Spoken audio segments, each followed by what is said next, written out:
das questões que envolvem esse tema.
Então, a nossa Constituição, no seu artigo 200, o texto fala: o poder público estadual, mediante lei, criará mecanismos de compensação financeira para municípios que sofrerem restrições por força da instituição de espaços especialmente protegidos pelo Estado.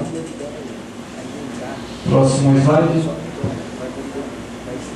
Então, como Juquitiba é uma área que tem 100% do seu território especialmente protegido, é bonito falar, né? Nós somos especialmente protegidos. Então nós temos direito à compensação financeira, né, para o município pelo seu território especialmente protegido pelo Estado de São Paulo. Próximo. Então aqui as leis estaduais que determinaram, né, então a Lei 898 de 75 foi a lei que instituiu na região metropolitana de São Paulo as regiões que seriam com seus territórios protegidos. Depois veio a lei estadual 1172 de 76, que regulamentou o uso do solo, licenciamentos e algumas outras questões, e o decreto estadual 9714 de 1977, ele regulamentou essas duas leis. Então a gente percebe que a restrição foi muito rápida.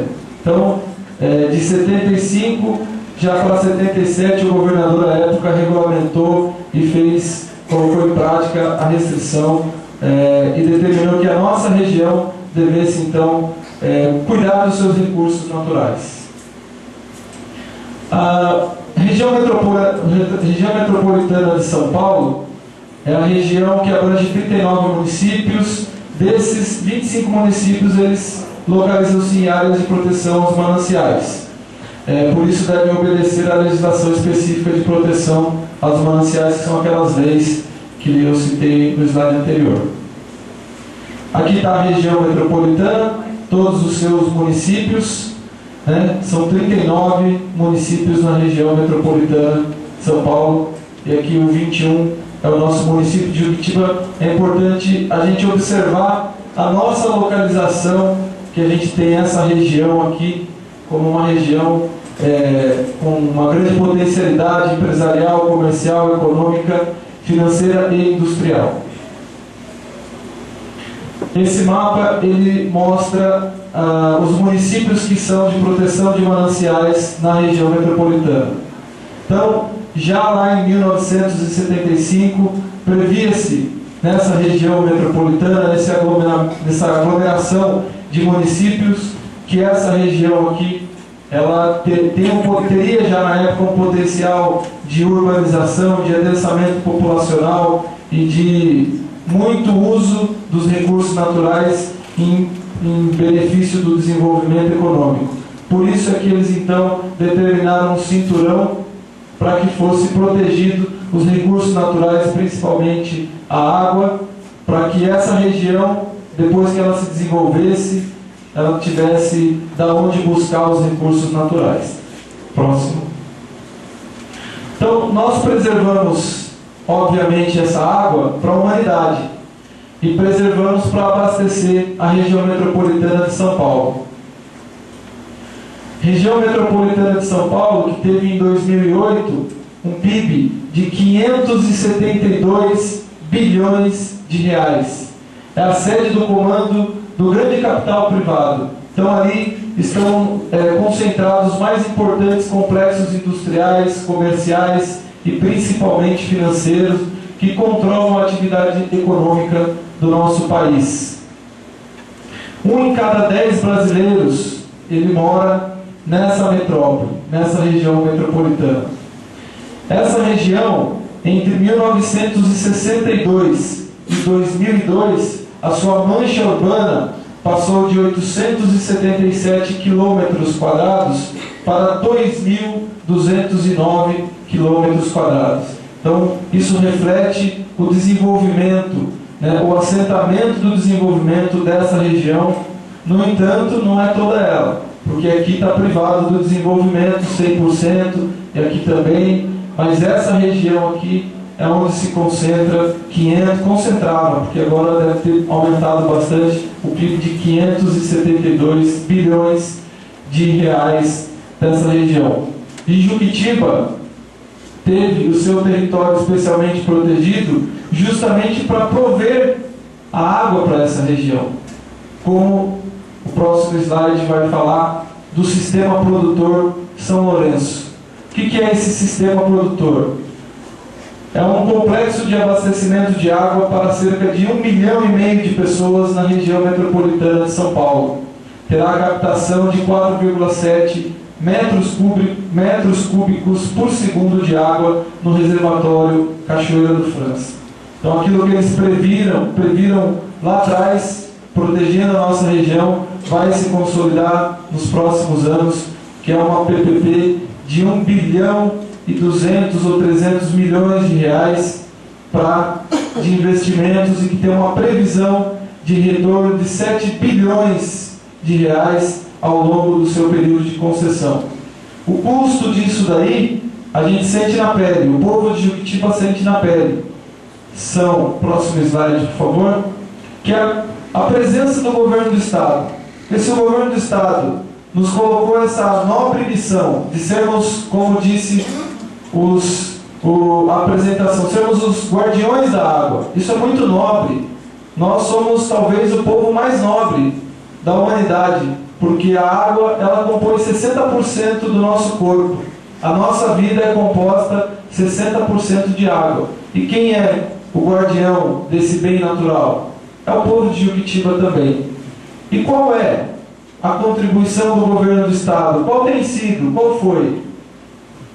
Uma empresa mista, parte do governo do Estado, parte do capital privado, que é a Sabesp, que ela tem a incumbência de um abastecimento de água e da coleta do esgotamento sanitário na nossa cidade.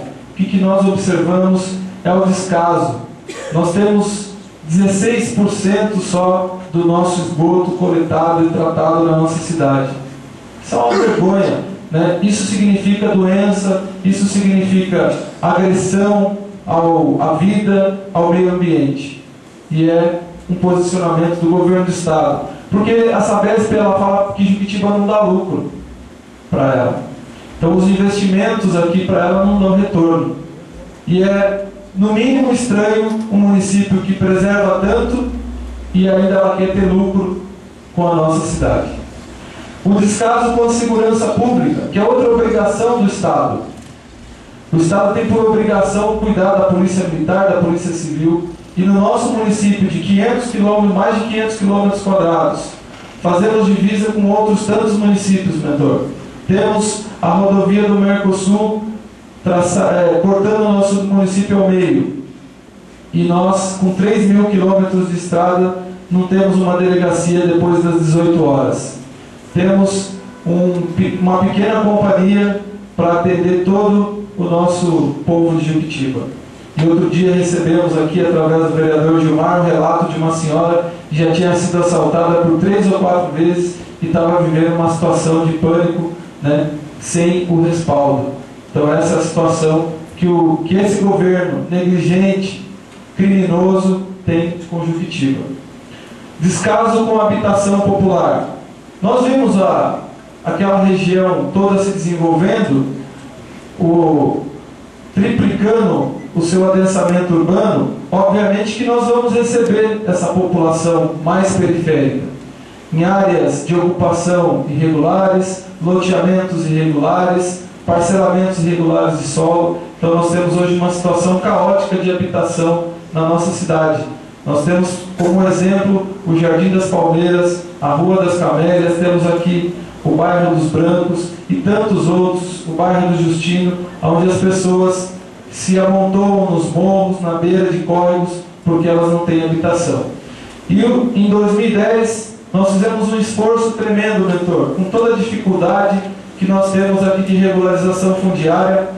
Regularizamos uma área pública de mais de 400 mil metros quadrados. Os vereadores aprovaram o Plano Municipal de Habitação, o Programa Municipal de Habitação Popular. Fizemos a lei autorizando o poder público a doar aos mutuários da Caixa Econômica Federal de Habitação Popular, doar o terreno a eles para diminuir o custo de implantação de um projeto habitacional popular. E esbarramos mais uma vez na lei de parcelamento do solo, que determina que na Palmeiras, no bairro das Palmeiras, pela sua distância que está do rio Juquiá, o lote mínimo nessa área é de 7.500 metros, privando então a possibilidade de implantação dessas unidades habitacionais. Avançamos numa discussão com a Secretaria de Habitação, registrar aqui a boa vontade e o empenho também do secretário Silvio Torres, quando chegamos muito próximos de um documento que aproveita um artigo da Lei 898, que dá à Secretaria de Negócios Metropolitano uma autonomia para decidir sobre os empreendimentos públicos. Enquadraríamos aquela área numa área de interesse social, para que pudéssemos flexibilizar esse pequeno detalhe, porque é uma área consolidada, não vai haver desmatamento, não vai haver remoção de terra. No entanto, isso parou do início do ano para cá. Então nós também somos privados, né, dos investimentos. O que nós necessitaríamos? Da presença da Secretaria Estadual de Meio Ambiente, com seus técnicos, engenheiros, juristas, para resolvermos essa questão na nossa cidade. E o que nós temos é a população de Juquitiba. E Juquitiba segue na sua heróica missão de preservação. São 38 anos que nós temos o nosso desenvolvimento comprometido. Nós perdemos, principalmente os últimos 10 anos do Brasil, que foram 10 anos de extremo desenvolvimento, de extrema distribuição de renda e de riquezas no país, onde nós percebemos a política do governo federal incentivando os municípios a se desenvolverem, a crescerem, a investir na infraestrutura. E Juquitiba, pelas questões ambientais, perdeu esses momentos, principalmente nos últimos 10 anos. E a gente fica olhando para os nossos vizinhos crescendo, se desenvolvendo, a população melhorando a qualidade de vida, e nós vamos ficando para trás nessa heróica preservação do município de Juquitiba. Nesses últimos anos, percebemos o aprofundamento em dívidas, porque não adianta criticar só administrações. Nós temos que entender que a nossa cidade ela tem uma receita insignificante para a nossa demanda. Então, no ímpeto de propor e de executar investimentos, o município também foi se endividando, e também por conta de uma situação de falta de receitas. Obviamente que os investimentos eles ficam precarizados, porque nós não temos condições de investir em transporte, em infraestrutura, em questões de lazer e todos os outros investimentos nas políticas públicas. O sucateamento da máquina pública ele é também gritante aos nossos olhos, para a manutenção das nossas estradas, para o atendimento do programa de saúde da família, que é tão importante, ele fica também sucateado, porque falta condição de trabalho para o agente comunitário de saúde chegar nos lares, né, para os enfermeiros atenderem, né. Nós temos também a ausência de políticas públicas e as existentes ficam sucateadas, porque a gente tem morador aqui da Palestina, não tem transporte público coletivo na Palestina, porque o número de habitantes é pequeno. Economicamente, para o investidor privado, não é viável. Aí é onde entra a importância da compensação, que aí é o município que tem que subsidiar esse direito ao transporte público. É o município que tem que dar condições, né, para que ele que lá não pega celular. Nós fizemos aqui um requerimento, inclusive encaminhamos para o gabinete do deputado, já conversamos sobre isso. Não temos comunicação, torres de celulares, comunicação não chega a ele. Então, se ele ficar doente, ele não tem celular para ligar para o médico, ele não tem ambulância, ele não tem transporte público. É a ausência total do poder público para a nossa população. Obviamente, os nossos funcionários públicos, hoje nós estivemos há poucos na prefeita, com auxiliares de desenvolvimento infantil, que são aqueles trabalhadores que ficam junto com os professores na educação infantil 1, que são os menorzinhos, e na creche. Eles trabalham 8 horas por dia e ganham um salário mínimo.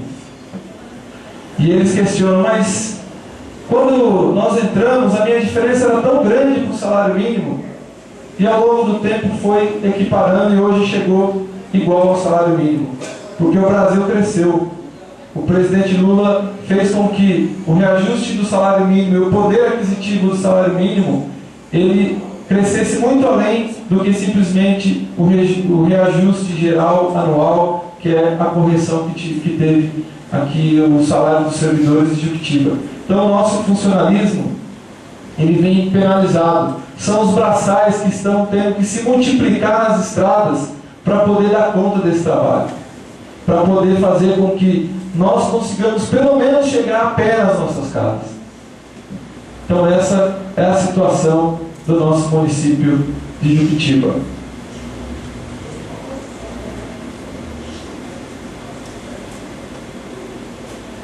Tem um recado aqui, é um Prisma verde, placa DXZ3453, provavelmente deve estar obstruindo alguma passagem.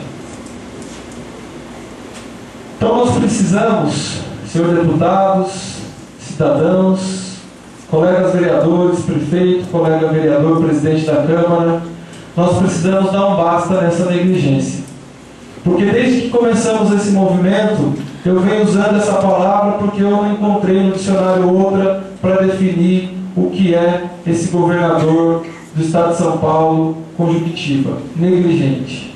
Negligente. Recebi algumas represálias, mas elas são insignificantes diante da nossa necessidade de transformação, de melhoria de vida da população. Então nós precisamos de imediato que se cumpra o artigo 200 da Constituição do Estado de São Paulo. Nós precisamos já na inclusão do orçamento, não é de 2013, é de 2014.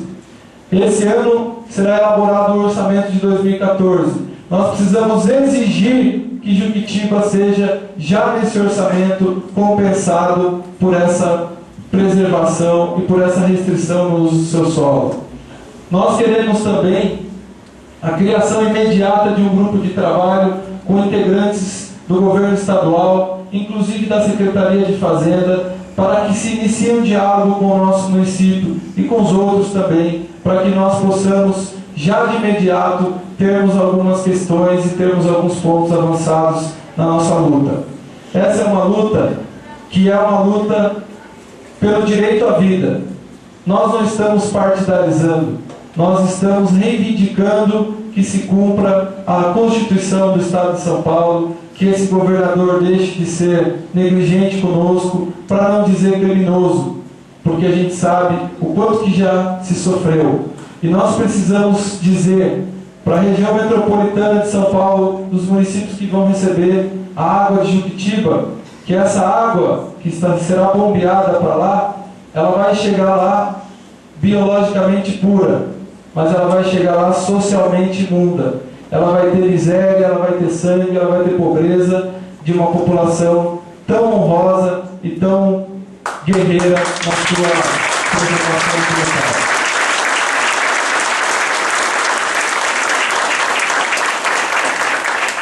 Eu agradeço a presença do deputado, agradeço a todos. Encerramos essa apresentação. Duda? Duda está vivo? Obrigado, gente.